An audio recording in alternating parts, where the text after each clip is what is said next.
Good morning, good afternoon, good evening, good night. जब भी आप वीडियो देख रहे हो ये, बट अब हम अपने फ्रेम ऑफ रेफरेंस से आपको गुड मॉर्निंग बोल दे रहे हैं। ठीक है। जहां तक बात आ गई फ्रेम ऑफ रेफरेंस की, तो फ्रेम ऑफ रेफरेंस से मेरे को थ्योरी ऑफ रिलेटिविटी याद आ गई। ठीक है, इस चलो ये वीडियो हम लोग थ्योरी ऑफ रिलेटिविटी में बना देते हैं। आज का टॉपिक हमारा theory of relativity. Chapter theory of relativity. ठीक। रिलेटिविटी रिलेटिविटी एक हाइट की तरह नहीं सोच रहे हैं, कुछ ज्यादा ही तगड़ी है, कुछ ज्यादा मतलब क्या है ये पहाड़ पूरा। क्योंकि इसमें आइंस्टाइन सर का भी नाम जुड़ा हुआ है, क्योंकि उन्होंने थ्योरी ऑफ रिलेटिविटी दी थी। ज्यादातर लोग यही सोचते हैं, बट न्यूटन ने भी दी थी, ऐसी बात नहीं है। तो थ्योरी ऑफ रिलेटिविटी में आइंस्टाइन सर का नाम जुड़ा हुआ है, इसलिए और हाइप बना हुआ है। ठीक। For that reason I want clear this total chapter. Okay. मैंने पढ़ा तो इसमें ज्यादा कुछ हाइप लगा नहीं, इसलिए थोड़ा क्लियर कर देते हैं। आज ये इसमें जो ये माउंट एवरेस्ट है, इसको काट के हम डेक्कन प्लेटू बना देते हैं। ओके। तो जय श्री राम। हाँ, रिलेटिविटी के पहले क्या था? न्यूटोनियन मैकेनिक्स चलता था उस टाइम। न्यूटोनियन मैकेनिक्स या क्लासिकल मैकेनिक्स, दोनों का नाम मतलब नाम अलग है, काम सेम है। यानी ये एनालॉगस में आते हैं, होमोलॉगस में, सॉरी। मतलब दो अलग अलग नाम है, लेकिन दोनों चीज एक चीज में जुड़ रही है। ठीक, एक ही चीज को दो अलग अलग नामों से कहा गया है, क्लासिकल मैकेनिक्स और न्यूटोनियन मैकेनिक्स। और न्यूटोनियन मैकेनिक्स ये काम कब करती थी? न्यूटोनियन मैकेनिक्स न्यूटोनियन अब भैया नाम से क्लियर है, किसने दिया था? न्यूटन दादा ने दिया था, न्यूटन सर ने। Newtonian mechanics only works when v is much less than c। अब इसमें v क्या चीज है? कोई भी ऑब्जेक्ट की स्पीड। ठीक है। v ऑब्जेक्ट की स्पीड, जैसे मैं यहाँ पर चल रहा हूँ, मैं यहाँ से यहाँ तक गया। ठीक है, मेरी कोई स्पीड तो होगी, क्योंकि मैंने डिस्टेंस किया, मतलब डिस्टेंस कवर किया कुछ टाइम में, तो स्पीड होगी, वो v हो गई। c क्या है? Light of speed. ठीक है, light of speed, sorry speed of light, जो कि है 3 लाख किलोमीटर पर सेकंड। ठीक है। तो ये तब काम करता है जब v is much less than c, यानी 3 लाख किलोमीटर से बहुत कम हो रफ्तार। ठीक है। जैसे मैं यहाँ पे गया, मान लो 20 किलोमीटर रफ्तार चला गया, 40 गया, 100 गया, 80 गया, मतलब जितने भी गया, तो ये 3 लाख से तो बहुत ही कम। ठीक है, यानी यहाँ पर ये न्यूटन मैकेनिक्स लगेगी। ओके। न्यूटोनियन मैकेनिक्स कब नहीं लगेगी? जब कोई भी चीज 2.5 लाख किलोमीटर के आसपास में चली है। ठीक, 2.5 लाख किलोमीटर बहुत है। हाँ, 2.5 लाख किलोमीटर के आसपास अगर चली जाएगी तो न्यूटोनियन मैकेनिक्स हो जाएगी फेल। ठीक। अब न्यूटन दादा ने तीन चीज को कांस्टेंट माना, मास को, स्पेस को, टाइम को। इन तीन चीजों को उन्होंने कांस्टेंट दे दिया कि हाँ बेटा ये सब अब कांस्टेंट है, इन्हीं से सब कुछ निकलेगा। क्या क्या था? स्पेस, टाइम और मास। अब इन तीनों का इन्होंने एक एक कॉन्सेप्ट दिया। ठीक।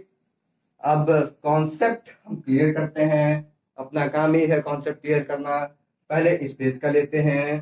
ठीक। स्पेस में अंकल जी ने क्या क्या कहा पहला बात ही कही, भैया जो है ना, स्पेसवा है ना, वो एब्सोल्यूट है, और वो उतने में है जितने मुंह है। नहीं समझे? क्लियर करते हैं। It is absolute and exists in itself। इसमें एब्सोल्यूट का क्या मतलब है? एब्सोल्यूट का मतलब ये है कि जितने में स्पेस है उतने में ही है। मतलब जैसे ये बोर्ड है, ये बढ़ थोड़ा नहीं रहा है, घट भी नहीं रहा, तो ऐसे ही है स्पेस। ठीक है, ये जितने में है उतने में ही, न बढ़ रहा है न घट रहा है। ठीक, ये हो गया एब्सोल्यूट का मतलब। अब बात आई एग्जिस्ट इन इटसेल्फ। ठीक, इसका क्या मतलब है? जैसे मैं अपने एग्जाम्पल दे रहा हूँ, I exist in this room, मतलब मैं इस रूम में हूँ। ये रूम बहराइच में है, बहराइच यूपी में है, यूपी इंडिया में, इंडिया एशिया में, एशिया अर्थ में है, अर्थ सोलर सिस्टम में है, सोलर सिस्टम उसमें मिल्की वे गैलेक्सी में है, milky way Galaxy cluster of galaxies में है, कॉस्मिक वेब में है, मतलब इतना पूरा मैं एक अकेला। ठीक है, मैं इतने चीज में हूं। बट जो स्पेस है, ये स्पेस वाले अंकल जी, उन्हीं में सब कुछ है, वो किसी में नहीं है। ठीक है, जैसे ये कॉस्मिक वेब तक मैं गया, कॉस्मिक वेब किस में है? स्पेस में है, बस। तो स्पेस किसी में नहीं, लेकिन उसमें सब है। ठीक है, क्लियर? अहम ब्रह्मास्मि, मैं ही ब्रह्मा, मेरे अंदर सब कुछ है। अब सेकंड पॉइंट, हाँ अभी सेकंड पॉइंट, अब भैया इन्होंने कह दिया कि एब्सोल्यूट है। ठीक, इससे आइंस्टाइन दादा के दिमाग में कुछ खुजली मची। उन्होंने कहा अरे ये जो एब्सोल्यूट है, इसका लेंथ नहीं चेंज हो रहा है, तो कोई भी चीज का लेंथ नहीं चेंज होगा। Length is independent, length is independent. हम आजाद है, मतलब लेंथ आजाद है, हम नहीं आजाद है। ठीक, वैसे हम भी आजाद है, हाँ। लेंथ इज इंडिपेंडेंट, यानी मान लो ये हाथ का एग्जांपल ले रहे हैं, हाथ अगर मेरा 10 सेंटीमीटर का है, तो 10 सेंटीमीटर चाहे जहां पर जाए 10 सेंटीमीटर ही रहेगा, ये चेंज होने वाला नहीं है। ठीक है, ये इन्होंने सेकंड पॉइंट में कहा, स्पेस के मतलब घुमाए फिरा के ये बात ले आए कि हाँ ये कहीं भी चाहे ले जाओ, तुम्हारे का चेंज नहीं होने का है। ठीक है, अभी यहाँ पर हम यहाँ पर अर्थ पे नापे, जुपिटर में नापे, मार्स में नापे, सन पे नापे, चाहे जहां नापे, ये इतने का इतने रहेगा, 10 सेंटीमीटर ही रहेगा। ठीक है, length is independent regardless of the motion. जैसे बाद में रिलेटिविटी आई तो उन्होंने कहा कि जैसे कोई चीज मोशन में है तो इसका लेंथ छोटा हो जाएगा। अब वो हम क्लियर करेंगे अभी। ठीक है, तो इन्होंने कहा नहीं नहीं नहीं नहीं, क्लियर मतलब छोटा नहीं हुआ, इतने का है तो इतने में ही रहेगा। मैं 5 फुट 8 इंच हूँ, मैं इधर से गया, मेरा लेंथ छोटा नहीं हुआ, मैं इतने का इतने रहूंगा। ठीक है, ये कहा न्यूटन दादा ने, फायदे की चीज। ठीक है, स्पेस क्लियर हो गया, नोट कर लिया, बहुत अच्छी बात है।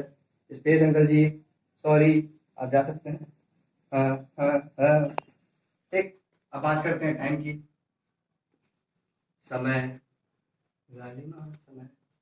हाँ, समय में इन्होंने ये कहा कि time is also absolute by its nature of uniform flowing.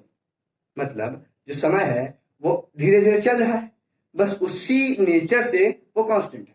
मतलब वो सब में है, मतलब वो कांस्टेंट है उस नेचर से, फ्लोइंग के नेचर से वो कांस्टेंट है, मतलब हर जगह वही है उस फ्लोइंग के नेचर से, लगातार बहने के क्रिया से, प्रकृति से वह एक कांस्टेंट है। ठीक, time time is absolute by its nature of uniform flowing. Is that clear? मतलब भैया जी बढ़ रहे हैं तो वो बढ़ ही रहे हैं, उसके वजह से कांस्टेंट है। मतलब जैसे 1 सेकंड का हम एग्जांपल ले रहे हैं, 1 सेकंड है, ये 1 सेकंड जितना ड्यूरेशन हुआ, वो जुपिटर में भी वही ड्यूरेशन है, ब्लैक होल में भी वही ड्यूरेशन, सन पे भी वही ड्यूरेशन, मार्स में चाहे जहां जाओ वही ड्यूरेशन।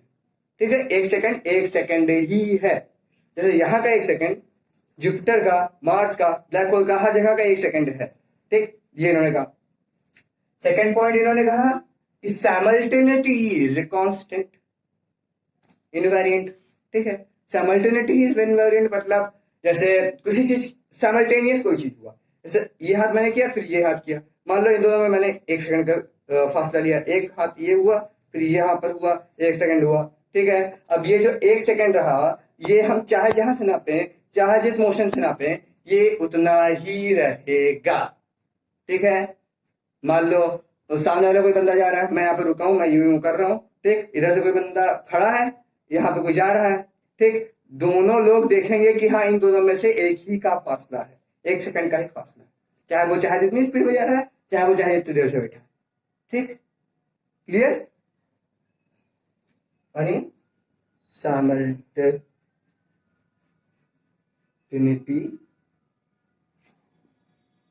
Is invariant.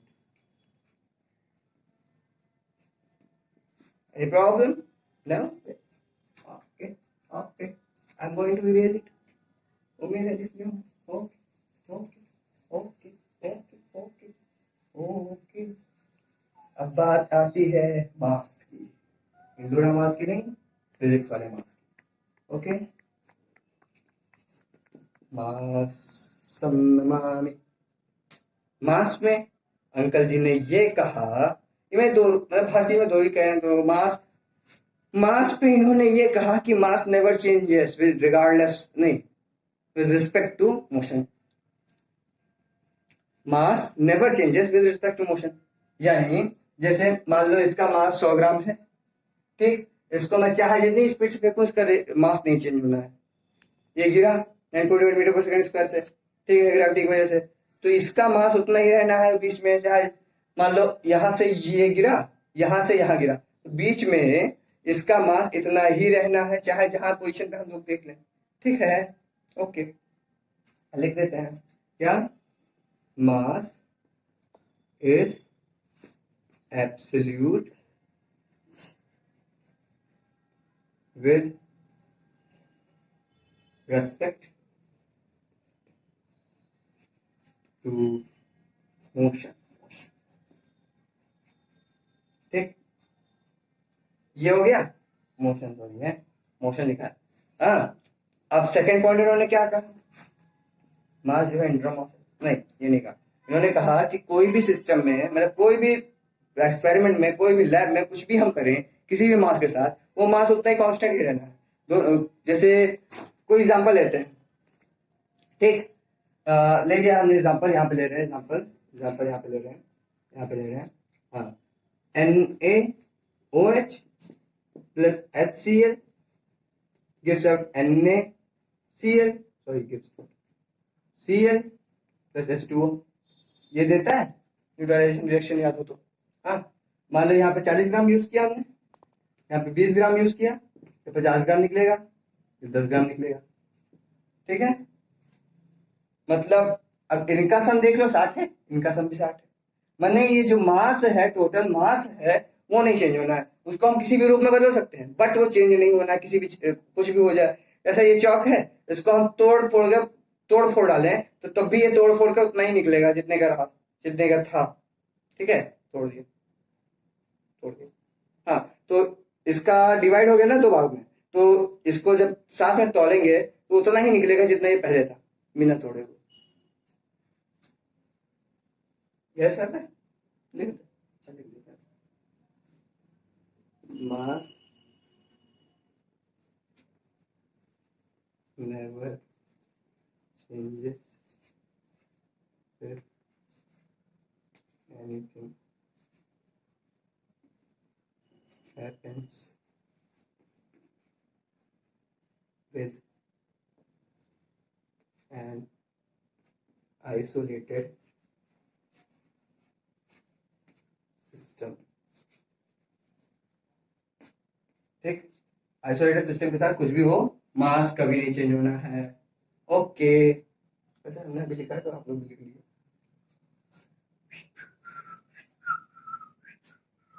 चलिए नेक्स्ट करते हैं, मास हो गया। अब बात करते हैं नेक्स्ट टॉपिक, क्या आया, क्या आया रे बाबू, क्या आया बाबू भैया, क्या टॉपिक है, फ्रेम ऑफ, बाबू भैया लिखो, ये नेक्स्ट टॉपिक है फ्रेम और रेफरेंस, मतलब हम किसी चीज को देखते कैसे हैं, देखते कैसे, स्टार्टिंग में फ्रेम ऑफ रेफरेंस की बात की, फ्रेम ऑफ रेफरेंस हम किसी चीज को देखते कैसे हैं, ठीक है। जैसे 2D ऑब्जेक्ट के लिए हम बहुत पुराना ग्राफ बनाते आए हैं, वो दो एक्सिस से होता था, दो डायमेंशन, जितने डायमेंशन उतनी एक्सिस, ठीक है, समझ सकते हैं ऐसे, ठीक। 2D तो दो एक्सिस, यानी दो एक्सिस कौन सी, एक्स एक्सिस वाई एक्सिस का नाम नहीं सुना है, कार्डिनल प्लेन, याद करो याद करो, हाँ, एक्स एक्सिस और वाई एक्सिस। अब 3D आ गए, अगर हम लेंथ ब्रेथ हाइट में आ गए, क्या होगा तब, गड़बड़ होगा तब। 3D में हमें मिल जाएगी X axis, Y axis, Z axis, Z नहीं है, थोड़ा नहीं है ना, तो क्लियर कर देते हैं क्या चीज है ये एक्स वाई जेड एक्सिस, ठीक।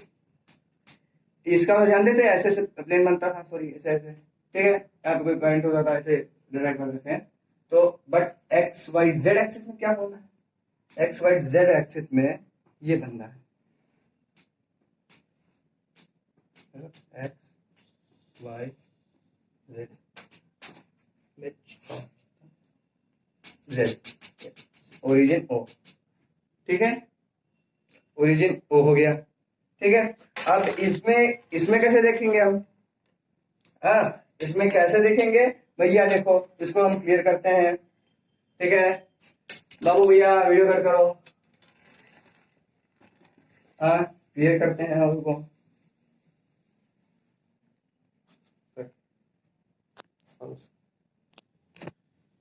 ठीक है। वो डायग्राम बनाने में टाइम लगेगा इसलिए वीडियो कट करना होगा, ठीक है। अब फ्रेम ऑफ रेफरेंस समझते हैं, ठीक है। जैसे एक्स वाई जेड कोऑर्डिनेट्स हो गए, ठीक, लेंथ ब्रेथ हाइट, ठीक है। अब यहाँ पर मैंने ये बॉक्स इसलिए बनाया जैसे कोई एरिया हो गया, जैसे मैं यहाँ खड़ा हूँ, ठीक, ऊंचाई लंबाई चौड़ाई, ठीक, इतना हो गया। ये बॉक्स हमने इसलिए बनाया दिखाने के लिए, ठीक। ऐसा ये ऑब्जेक्ट हमारा लड़का का है कि मैं ये दिखाना चाह रहा हूँ कि ये किसी भी फ्रेम ऑफ रेफरेंस में, मतलब अगर आदमी तिरछा भी है या ऑब्जर्वर चाहे जैसा है तो उसके अकॉर्डिंग दिखाना चाह रहा हूँ। और ये पी पार्टिकल है, ठीक। मान लो देखो इसका लाइन ऑफ साइट ये है, इसका लाइन ऑफ साइट ये है, वैसे मेरी लाइन सीधी नहीं बनी है बट चलो कोई बात नहीं। इससे मैं ये दिखाना चाह रहा हूँ, जैसे देखो अभी मैं दिखाने के जा रहा हूँ, X Y Z coordinates one. अब मान लो ये X dash Y dash Z dash ये कोऑर्डिनेट्स रिलेटिव मोशन में मूव कर रहे हैं इस तरफ, ठीक, इसके अकॉर्डिंग में ये रेस्ट में है, ठीक। तब भी जो ये देखेंगे वो सेमी शीट तो देखेंगे, है ना। ये है फ्रेम ऑफ रेफरेंस का कॉन्सेप्ट। यहाँ पर मतलब 3D है, 3D एक्सेस से बना 3D वर्ड में, तो ये चीज सब लोग सेम देखेंगे। अब मान लो यहाँ पे हमने कोई बंदा ये पी पार्टिकल पे मतलब पी पॉइंट पे कोई बंदा है, धड़ धड़ दो गोली फायर किया, तो ये बंदा जो चल रहा है वो भी तो वही देखेगा कि दो गोली फायर हुई है ना। और ये खड़ा वाला भी यही देखेगा दो गोली फायर हुई, और कितनी देर पे फायर किया ये भी यही देखेगा, ये भी वही देखेगा, ये भी वही देखेगा। आज थोड़ी चेंज होगी, मतलब बंदा वो फायर कर रहा है, दो गोली ठाया ठाए, ठीक। तो वो जो दो गोली निकली वो ये भी देखेगा कि हाँ बंदे ने दो गोली फायर की है, ये भी देखेगा कि हाँ दो गोली फायर की है, कितने देर पे फायर किए, 1 सेकंड पे फायर किए, इसने भी 1 सेकंड पे देखा, इसने भी 1 सेकंड पे देखा, तो इससे सिमिलरिटी भी बराबर हुई। ये फ्रेम ऑफ रेफरेंस के साथ हमने वो क्लियर कर दिया, उसका जो सेकंड पॉइंट था टाइम का, ठीक है, वो क्लियर। अब एक काम करते हैं, वीडियो ज्यादा लंबा ना हो इसलिए अब इसके आगे काफी पॉइंट्स है, ये हम पार्ट वाइज बना लेते हैं, ठीक है। अगले पार्ट में आप देख लीजिएगा प्लीज, ठीक है, ओके। करो वीडियो रे।